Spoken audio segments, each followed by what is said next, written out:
Boa noite, queridos irmãos.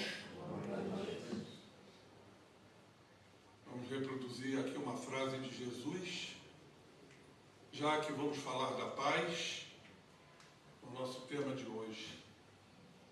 O Mestre Jesus, aonde ia, aonde ele se localizava, ele usava a mesma frase: que a paz esteja convosco.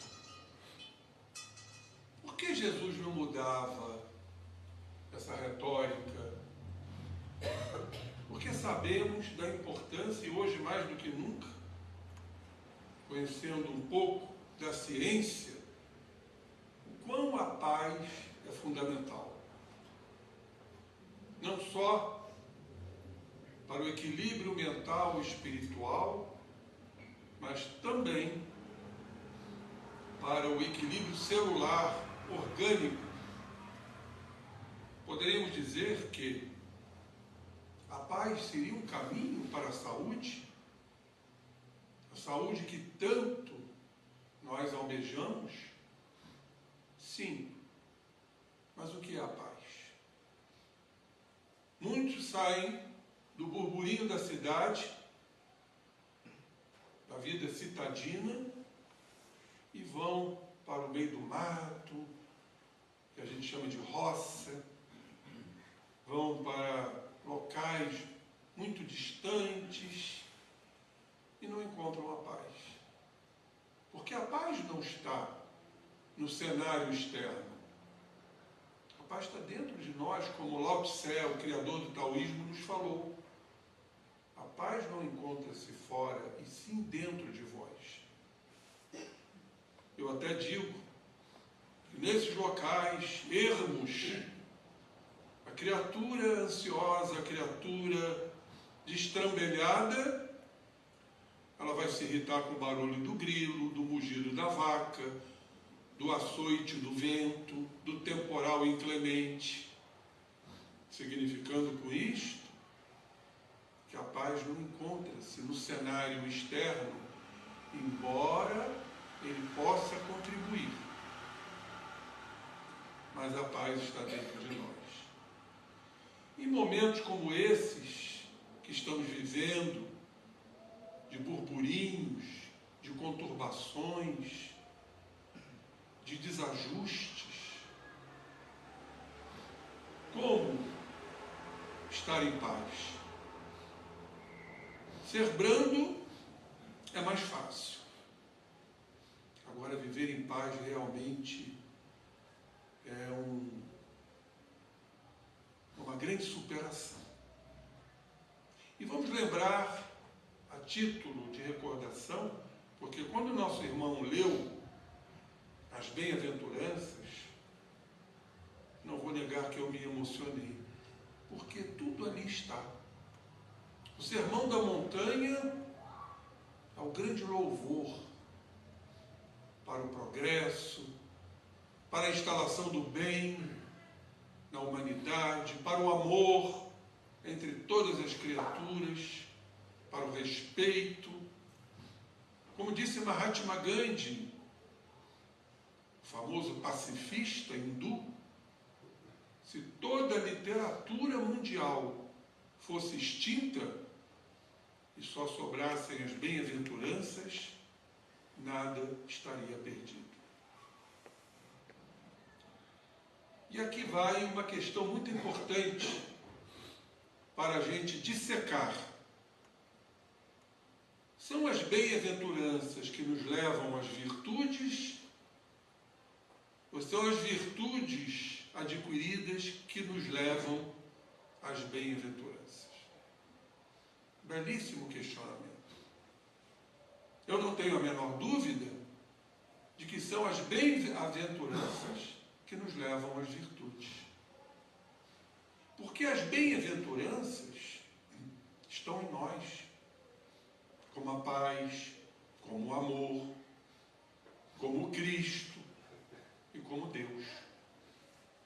Jesus não nos falou que o reino de Deus não está aqui nem acolá, está dentro de vós?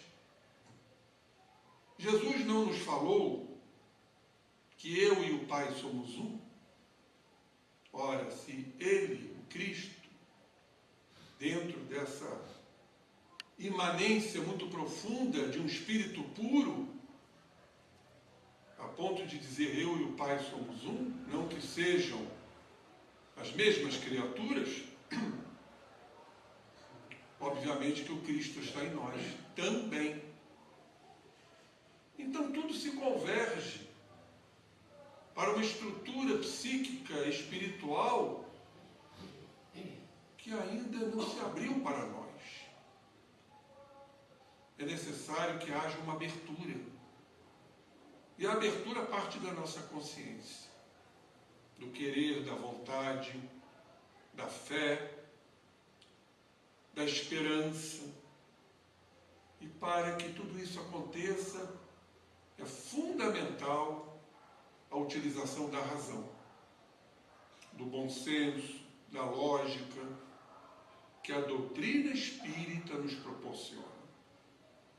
Ela não é a fé raciocinada, como sabemos, que encara a razão face a face em quaisquer épocas da humanidade?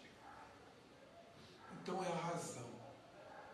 E a razão está em nossas consciências, está no nosso ego. É o ego que vai dirigir tudo isto, pelo querer, pela vontade, pela determinação. Então estamos vivendo, sim, momentos que são necessários de transformação planetária. Estamos vivendo momentos dolorosos, mas quando nossa visão se amplia, saindo de uma cegueira, muitos ainda estão cegos. E a doutrina espírita exatamente tira esse véu, por nós compreendermos alguns quesitos, alguns fatores. O primeiro deles, meus irmãos, somos imortais. Algo mais belo, mais majestoso que isso? Somos imortais. O corpo irá fenecer, o decesso carnal. O corpo se diluirá, mas a alma prosseguirá, até chegar, como sabemos, isso é extremamente promissor, a nossa destinação final. Qual é? A do Cristo. Sermos um dia espíritos puros,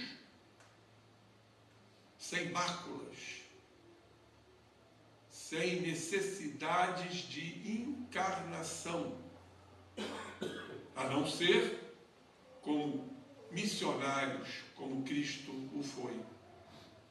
Veio, em verdade, sem precisar vir, espiritualmente falando, para nos trazer exatamente essa magnificência, essas bem-aventuranças, o Evangelho. Jesus foi o marco.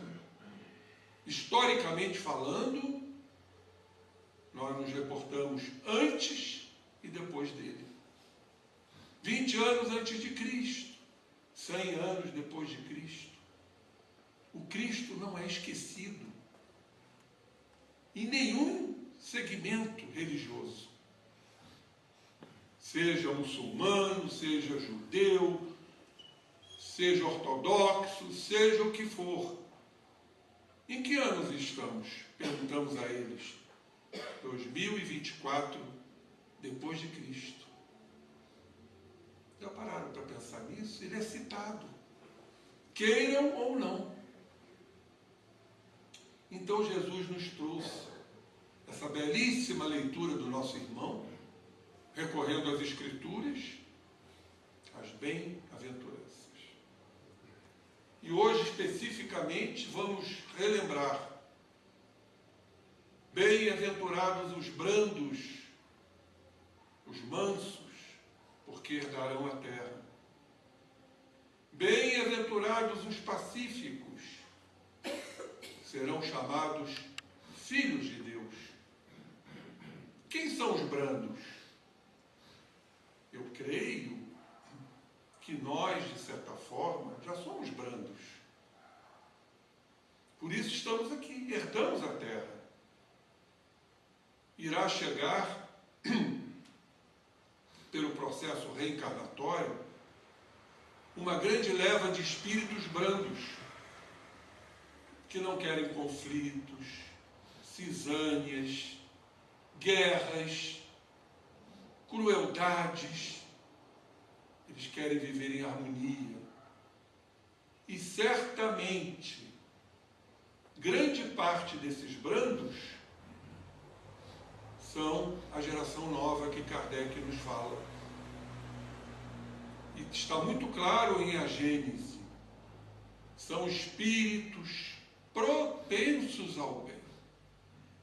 Já trazem no seu bojo espiritual, na sua arquitetura espiritual, a propensão ao bem. São esses. São esses que estarão retornando para o grande salto quântico do nosso orbe planetário. Planeta de regeneração. Claro, irmãos, que temos que considerar que as coisas não funcionam dentro do nosso tempo. Talvez levemos séculos, talvez levemos milênios, por que não? Para o legítimo orbe de regeneração, de espíritos como os brandos, propensos ao bem. E os pacíficos? Aí já vamos dar um salto na prateleira, porque certamente os pacíficos também são brandos.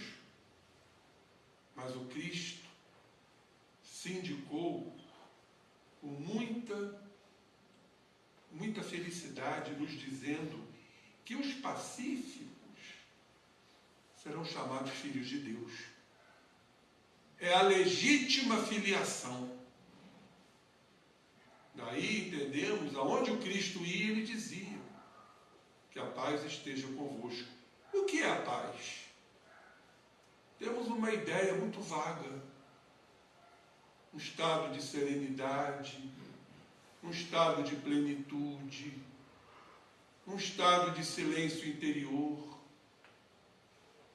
um estado, como dizem os estudiosos, o estado do self, a essência divina em nós, aonde os burburinhos e os buliços estão totalmente separados. Não nos atormentarão as preocupações, as ansiedades, os transtornos. A gente vai viver não um estado de ociosidade, pelo contrário, é um estado de alegria, é um estado de felicidade interna, mas uma felicidade não monótona, não ociosa, mas uma felicidade dinâmica, de trabalho, para cada vez mais expandirmos para todos os irmãos essa paz. E há um detalhe muito importante. Quando estamos em paz, estamos aptos a que nos vejamos. Ah, mas vão dizer, olhar para dentro é doloroso. Olhar para dentro nos amargura. Por entendermos a nossa realidade, por entendermos a nossa verdade, mas nós estaremos tão em paz que vamos lidar isso com a maior naturalidade. Ou seja, processo de integração. Quando vamos unir os nossos opostos, porque todos nós aqui temos opostos. O que são os opostos? Nossas contradições, nossas dualidades. Nós não oscilamos Tem momentos que pensamos bem, tem momentos que pensamos equivocadamente. A gente muitas vezes não quer pensar em determinada coisa, no entanto pensamos. Tem momentos que dizemos palavras tão belas, tão sublimes, mas também muitas vezes usamos palavras ásperas, acrimoniosas, ácidas, nos nossos impulsos. Então nós vibramos, oscilamos nessas faixas e que precisamos uni-las. Este é o projeto de transformação. Como eu falei na última apresentação aqui, a metanoia. Que quereis que eu faça, Senhor? A ti eu entrego o meu espírito, como o próprio Jesus falou na cruz, na infamante cruz. Então, para isso precisamos estar brandos, mas também nessa paz interior que nós poderemos conquistar. Quando estamos orando na escuridão de nossos quartos, não sentimos uma paz? Sentimos. O estado de oração nos aproxima dessa paz. O estado de meditação, da mesma forma também. Então nós temos esta possibilidade que nós não desfrutamos. Querem uma técnica muito interessante? Estava lendo um livro não espírita. Alguém aqui, claro que eu não vou exigir respostas, alguém aqui faz constantemente a respiração larga ou ao largo? O que é isto? Uma respiração profunda. Nós respiramos normalmente no terço superior de nossos pulmões. Respiração típica dos ansiosos. Respiração típica dos inquietos, dos nervosos, dos estressados. Aquela respiração ofegante. Então a gente não respira adequadamente. Porque a vida é o inspirar e o expirar. E quando eu fui buscar o significado de respirar ao largo, vem do hebraico Yesá, que originou o termo Yeshua, o Salvador, Jesus. Estado de libertação. Olhem a complexidade disso. Estado de paz, estado do Cristo interno, do Salvador, nos libertando de nossas crenças preocupantes, comandadas pelo ego. Porque o ansioso fica preso a crenças e valores, pelo medo, pela insegurança. Então precisamos respirar profundamente para receber a dádiva da atmosfera. O oxigênio que nos compete inalar é o ectoplasma. Lembremos que o oxigênio é transportado pelo sangue. Vai para todas as células o oxigênio que inalamos. E quando expiramos, eliminamos CO2, anidrido carbônico ou dióxido de carbono. É uma troca, chama-se hematose. Então o oxigênio entra, é o ectoplasma, a energia, é o fluido vital, transportado pelos glóbulos vermelhos do sangue. Por isso que sem fluido vital a gente não sobrevive. A gente não consegue sobreviver. Então, quando inalamos profundamente, e eu tenho feito essa técnica, passo para todos vós, na rua, na condução, vamos inalar profundamente. Vamos sentir o ectoplasma penetrando. Mas vamos agradecer. ó Jesus, o Salvador, porque eu estou respirando ao largo, Iessá e Yeshua. As suas bênçãos estão penetrando em mim.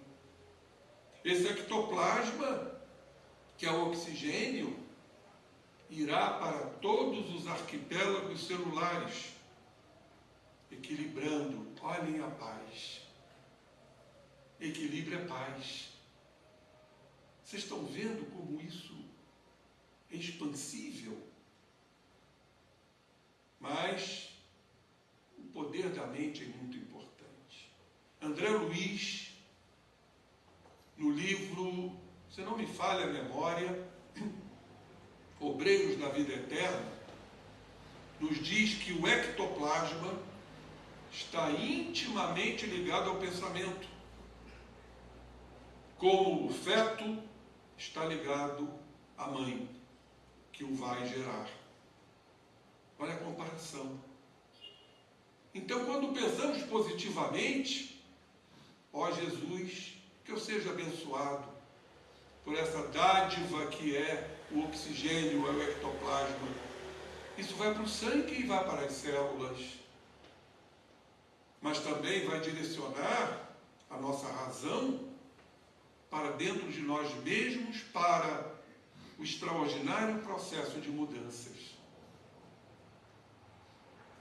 Estão entendendo a profundidade de ser brando e de ser pacífico? A minha querida Amélia Rodrigues, que eu sempre estudo e sempre falo sobre ela, num outro livro, Quando Voltar a Primavera, ela tem um capítulo que vale a pena ser lido na íntegra, Brandos e Pacíficos. E ela traz o cenário compatível, simbólico do ambiente. Diz ela, vejam a poesia, o romance desse espírito. A azáfama do dia cedera lugar à terna e suave tranquilidade. As atividades fatigantes alongaram-se até as primeiras horas da noite, que se recamara de astros alvinitentes. Que poesia linda! A corrida do dia a dia, o dia ofegante, o dia em que a maioria das criaturas estão respirando com o terço superior dos pulmões, ansiosas, inquietas.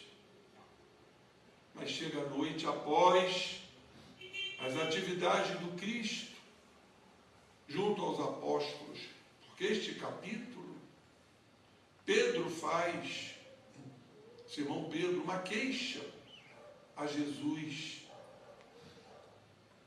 informando ao Mestre que os amigos, os outros discípulos, o magoavam.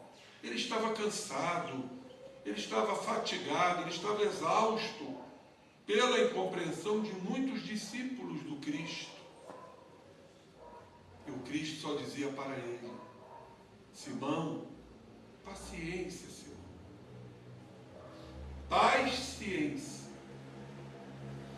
Olha só, quando a gente desmembra a palavra paciência, a ciência da paz. Como está faltando isso hoje? As criaturas estão impacientes, as criaturas estão azafamadas, estão apressadas, estão mal educadas, sim, não se respeita mais. Então, quando chega o anoitecer, não admiram o velário da noite, com estrelas coruscantes e alvinitentes.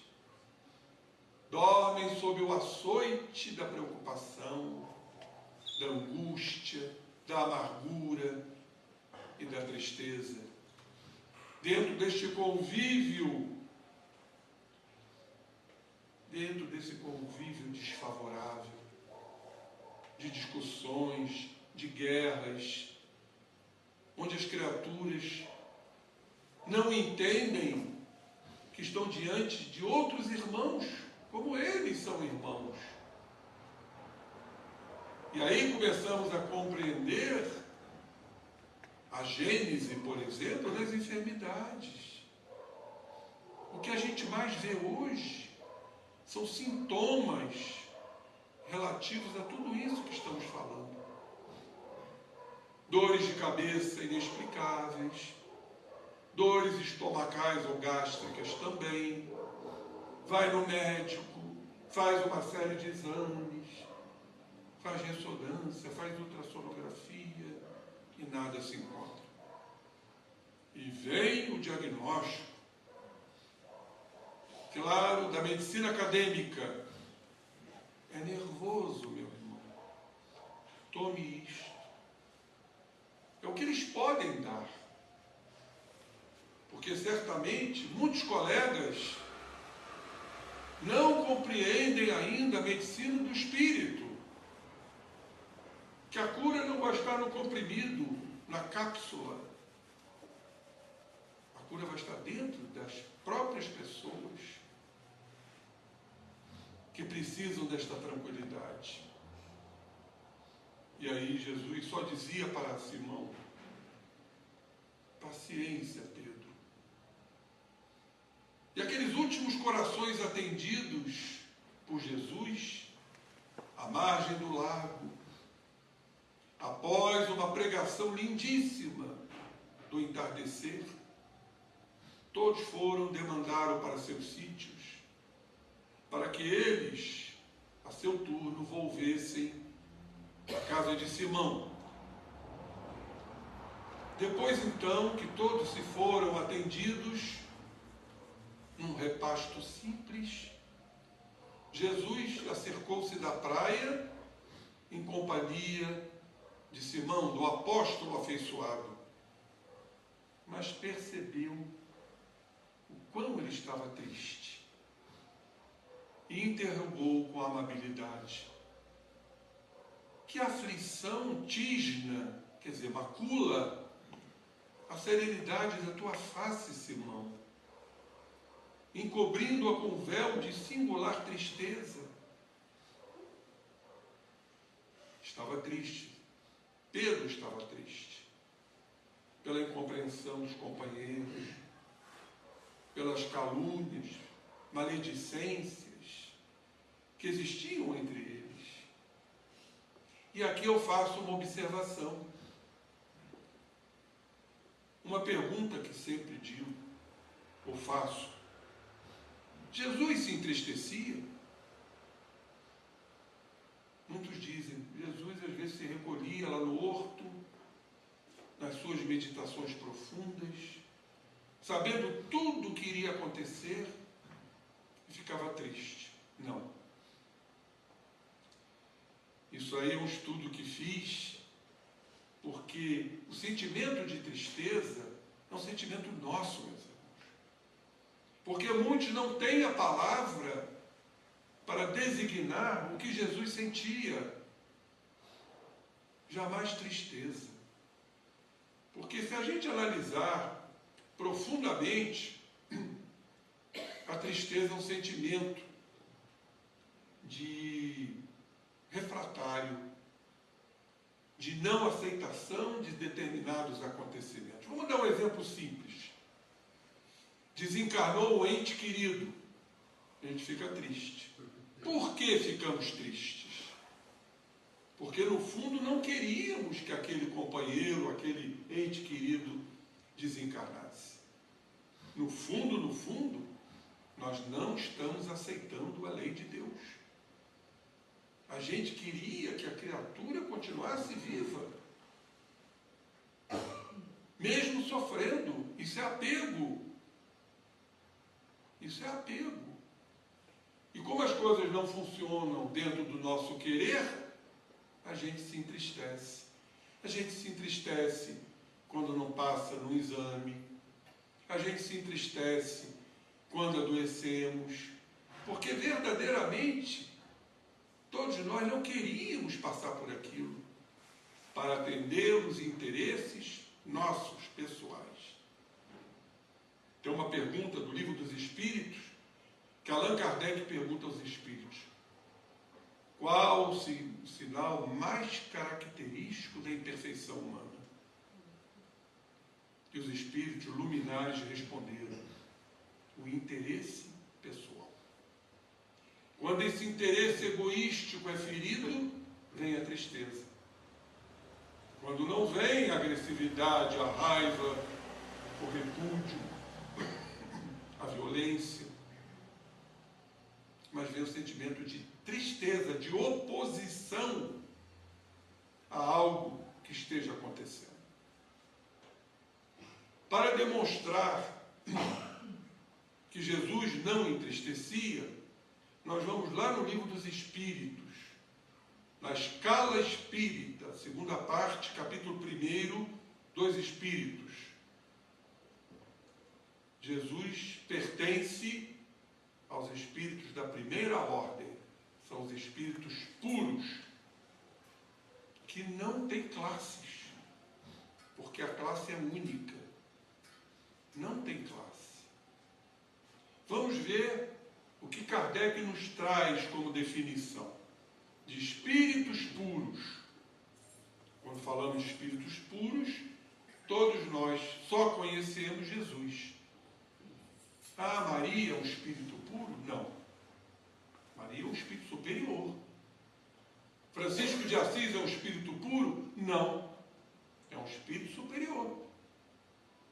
Dentro da nossa doutrina, o espírito que atingiu a angelitude é o Cristo. Olhem o que diz. Kardec nos fala: gozam de inalterável felicidade. Olha, gente, o que significa isto? Não há espaço, hiato, para o sentimento de tristeza, de oposição a algo que a gente não quer que aconteça. Felicidade é plena, mas diante de tantas crueldades, esse espírito continua com uma felicidade inalterável? Sim, mas como nós não temos ainda a capacidade para entender isto? Porque somos humanos imperfeitos. Porque Jesus não tinha tristeza. Jesus tinha um outro sentimento que nós ainda não praticamos. Chama-se compaixão. O que significa compaixão? Colocar-se no lugar do outro. Entender o outro. Por que o outro desencarnou? Por que o outro sofre? Por que o outro está doente? É um estado de compreensão profunda que nós ainda não atinamos. Por isso entristecemos. Ainda tem um sentimento superior à compaixão, misericórdia, que vem do latim miserere, que quer dizer compaixão, e cordis, que quer dizer coração. Daí veio o termo cardiologia, a parte da medicina, a especialidade que cuida dos corações. Ou seja, além da compreensão, a criatura também sente o que o outro está sentindo. Colocou-se no lugar do outro. São sentimentos muito nobres, muito elegantes, que nós não temos ainda condições de falar, mas estamos aqui analisando. Inalterável felicidade. Nós estamos felizes em um determinado momento de nossas existências. De repente acontece algo que não esperávamos. Alguém desencarnou, alguém adoeceu. Essa felicidade efêmera, temporária, cede lugar à tristeza. Então olhem as nossas dualidades. Ora estamos felizes, ora estamos tristes. Ora estamos tristes, ora estamos felizes. Jesus não era isso. Jesus era um ser integrado. E vamos aqui complementar. Gozam de inalterável felicidade porque não se acham submetidos às necessidades como nós, nem às vicissitudes da vida material. Essa felicidade, porém, não é de ociosidade monótona, a transcorrer em perpétua contemplação. Essa felicidade é dinâmica, é de trabalho. Então, meus irmãos, diante dessa informação, nós podemos agora ratificar que Jesus jamais entristeceu. Simão Pedro, sim. Tanto isto é verdade, eu fui pesquisar na Bíblia, lá no Evangelho de João, capítulo 16, versículo 20, o que Jesus nos disse. Olhem só. Em verdade, eu vos digo, vós gemereis e vos lamentareis, enquanto o mundo se alegrará. Sereis contristados, mas a vossa tristeza se converterá em alegria. Não precisamos dizer mais nada. Jesus está a nos dizer que muitos gemerão, muitos se lamentarão, enquanto outros estão vivendo aquela felicidade efêmera, material dos prazeres. O mundo se alegrará. Sereis contristados, ficareis tristes, mas diz ele aqui, haverá a conversão da tristeza em alegria. E Jesus, como Espírito puro, era mais do que convertido. E um dia isso acontecerá, quando iremos gozar, nos rejubilar de uma felicidade inalterável, porque haverá a conversão deste sentimento que ainda está presente em todos nós como espíritos imperfeitos. Mas não terminou. Jesus, mais à frente, está no Evangelho de João, já no capítulo 16, versículo 22. Jesus nos diz: assim também vós estáis agora na tristeza, mas eu vos verei de novo. O vosso coração então se alegrará, e essa alegria ninguém vos arrebatará. Olhem que coisa lindíssima. No momento estamos na tristeza, todos nós aqui, por um acontecimento, por um infortúnio, por uma desventura. Mas Jesus vai nos ver de novo. Como?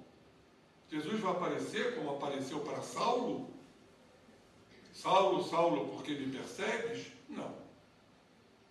Jesus vai nos ver internamente. Quando então vamos mergulhar pela brandura e por esta paz em nós mesmos. Esse grande deserto da alma, neste grande vazio que não está vazio, está pleno. Um estado de suprema felicidade, de paz, de brandura. Jesus está nos vendo de novo, porque lá Ele estará nos aguardando. E ficaremos alegres, muito felizes, e ninguém vai nos arrebatar isto. Ninguém. Porque não haverá espaços mentais para a introdução de tristeza, de adversidades, porque vamos encarar as adversidades como um motivo, uma mola propulsora para o nosso crescimento espiritual. Aí fomos no livro Jesus e a Atualidade, pela nossa queridíssima Joana de Ângeles, psicografia do nosso Divaldo Franco, lá no capítulo 9, também vale a pena ser lido, Jesus e: e Joana nos diz, prestemos atenção, a tristeza é morbo. O que é morbo? Morbo é doença. Doenças mórbidas. Então a tristeza é uma doença prejudicial ao organismo, peste que consome a vida. Tudo em tua volta é um hino de louvor, de alegria, de gratidão a Deus. Observa o bem. Então nos falta esse poder de observância, de observar que tudo faz parte da lei. Lembra-se que eu falei de início? Somos imortais. Estamos em evolução. Teremos que reencarnar para darmos continuidade à nossa evolução espiritual. Só isto já seria um grande motivo de estarmos sempre alegres. Sabemos, reconhecemos sim, o quão é doloroso a perda de um ente querido, o quão é doloroso a perda de um filho, por exemplo. Não tem como não chorarmos, não tem como não nos entristecermos. Faz parte. Mas nós temos que dar um movimento rápido. Qual é este movimento? A compreensão. Chegou o momento dele ou dela. Chegará o meu momento. Agradecermos a Deus tudo. Este Deus não é inclemente. Esse Deus é soberanamente bom e justo e tudo cumpre uma finalidade. Eu sempre questionei a questão da morte. Por que Deus instituiu a morte? Afinal, a morte é motivo de muita tristeza, de muita melancolia, até de depressão. Mas Deus é muito sábio. A morte nos faz ver que todos vamos desencarnar. Pobres, ricos, poderosos, submetidos, submissos, todos terão que desencarnar. Todos terão que deixar seus bens materiais aqui. E a morte é o grande imóvel ao desapego. Todos ainda trazemos este morbo que é o apego. E só de pensar em perder, entramos em tristeza. Perder aquilo que a gente pensa que é nosso. Tanto que eu sempre digo que se eu fosse literato, eu iria fazer uma proposta aos grandes professores da literatura portuguesa. Vamos retirar o pronome possessivo, porque nada nos pertence. Meu pai, minha mãe, meu filho, meu dinheiro, minha casa na praia. Nada disso nos pertence, nem nós nos pertencemos, somos filhos do Pai que nos criou. Somos eleitos, eu já disse isto. Eleito vai originar a palavra elegância. O que quer dizer? A elegância de realizarmos as leis do Pai por ter sido todos nós eleitos. Maravilha isso. Nós fomos eleitos porque fomos criados. Tem muitos ainda que não foram criados e ainda não foram eleitos. Então é nossa obrigação sermos elegantes, sim. A elegância da alma, a nobreza da alma, sem tristeza, porque tristeza é morbo. E companheiros, ela nos diz prejudicial ao organismo. Quando a gente estuda profundamente a fisiologia médica, a gente sabe perfeitamente bem que as células precisam se manter em equilíbrio. São 100 trilhões de células unidas. Qualquer qualquer emissão mental negativa, como de tristeza, gerará um desequilíbrio celular. E se for mantida essa tristeza, ultrapassando momentos considerados como normais, vamos cair numa patologia, como, por exemplo, a depressão. Então, a tristeza desequilibra. Então, Joana nos conclama a que a gente veja tudo à nossa volta, começar a entender o existir. Eu existo, vós existem. Que coisa mais linda isso, poder olhar para as estrelas, para o sol, para a lua, para os transeuntes como irmãos que estão ali, palmilhando o caminho. Isso é motivo de alegria. O existir já é suficiente para que nos alegremos. E agradecer a Deus por termos sido eleitos. Então a Joana nos diz aqui, observe mais atentamente. Caminhe na rua com aquela respiração profunda, agradecendo, como falei no início, o oxigênio, o ectoplasma. Respirar ao largo, porque estamos inalando as leis, o oxigênio, o ectoplasma, que vai nutrir nossas células.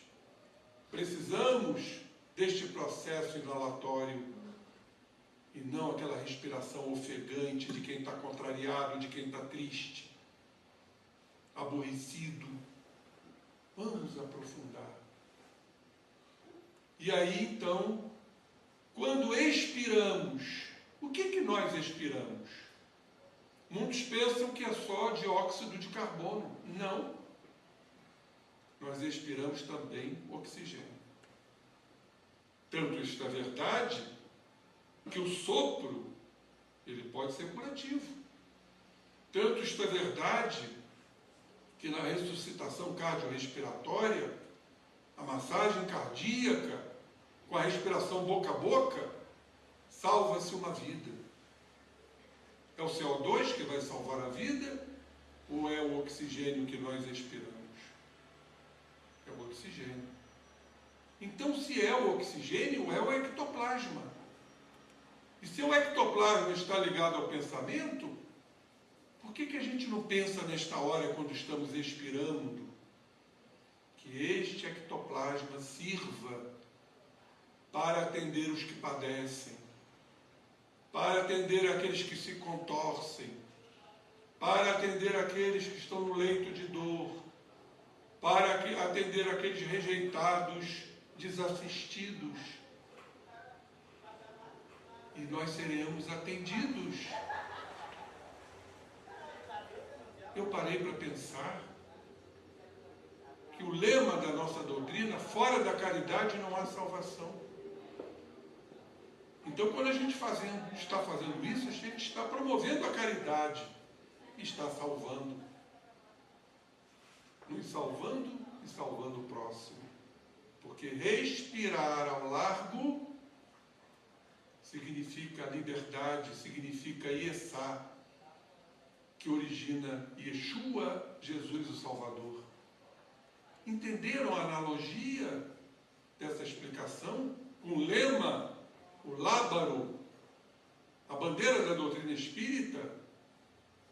E quando nós estamos expirando e pensando para nutrir aquele ectoplasma, ele certamente estará sendo utilizado para atender muitos companheiros. Façam este treinamento. E vocês verão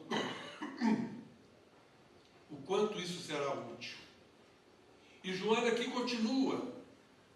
Somente o homem, porque pensa, se permite empolgar pela tristeza. São os pensamentos desalinhados. Se nós pensamos positivamente, nós não vamos empolgar ou se empolgar pela tristeza, e sim pela alegria, pelo otimismo. E diz Joana que descambando para os surdos conflitos da rebeldia. Exatamente o que eu falei agora há pouco. Quando nos entristecemos, no fundo estamos sendo rebeldes, pelo fato das coisas não funcionarem como a gente quer. E aí eu me lembro a frase, melhor dizendo, de Chico. Eu gosto muito dessa frase de Francisco Cândido Xavier. A vida, meus irmãos, nem sempre segue o nosso querer, mas ela é perfeita naquilo que tem que ser. Então as coisas não são como a gente quer, são como deverão ser.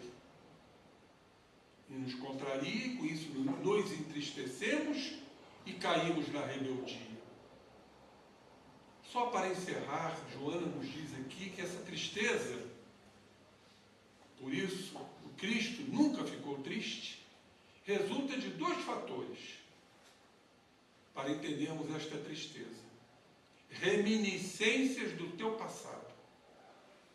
Nossa, começando lá na infância, as chamadas feridas da criança no interior, a criança que foi surrada, a criança que foi rejeitada, a criança que foi magoada, a criança que foi maltratada, e mais existências anteriores, onde já tivemos várias existências, porque a gente só tem uma vida, a vida imortal. Quantas vezes desencarnamos? Quantas vezes sofremos? Quantas vezes morremos em campos de batalha? Quantas vezes nossas tribos foram invadidas? Quantas vezes fomos torturados? Reminiscências do passado. E o segundo fator, repercussão obsessiva. Isso não podemos esquecer. Nós fotografamos na nossa aura o que pensamos e o que sentimos. E claro, são energias. E os espíritos afins vão se acoplar a nós, num processo chamado de interconexão, por afinidade. Então serão espíritos tristonhos, amargurados, revoltados, porque estamos abrindo esses campos para esse acoplamento. E claro, não esquecendo o nosso passado, porque eles sabem também. Isso nos lembra Leonel, no livro Ação e Reação de André Luiz, que nos diz que eles estão sempre observando o nosso reflexo dominante de nossas personalidades, nossos desejos centrais e nossos temas básicos, que no caso aqui é tristeza. E aqui a Joana então diz, no primeiro caso, eliminar o pessimismo. O pessimismo é muito comum, a gente desanima diante de tantas provações, mas o pessimista, ele se protege pelo pessimismo, porque no fundo o pessimismo é uma proteção ao medo de sofrer, ao medo da separação, ao medo de não ser amado. Então a criatura não acredita em si, não tem fé.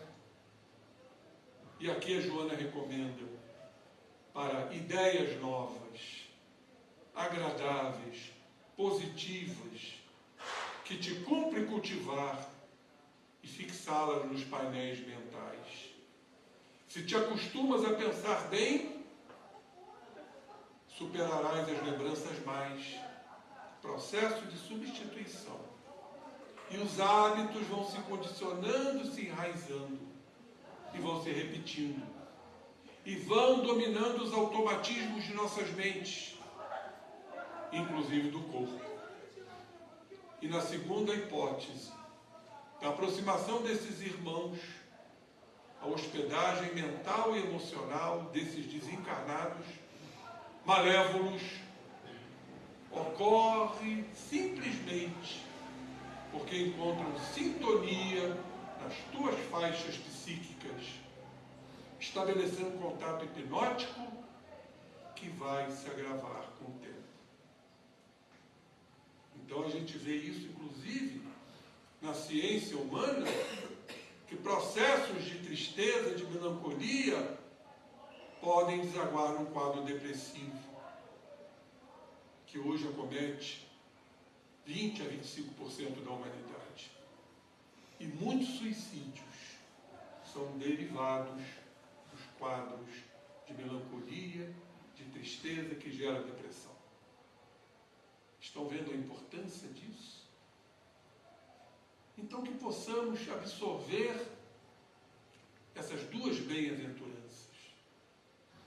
Bem-aventurados os brandos, porque herdarão a terra.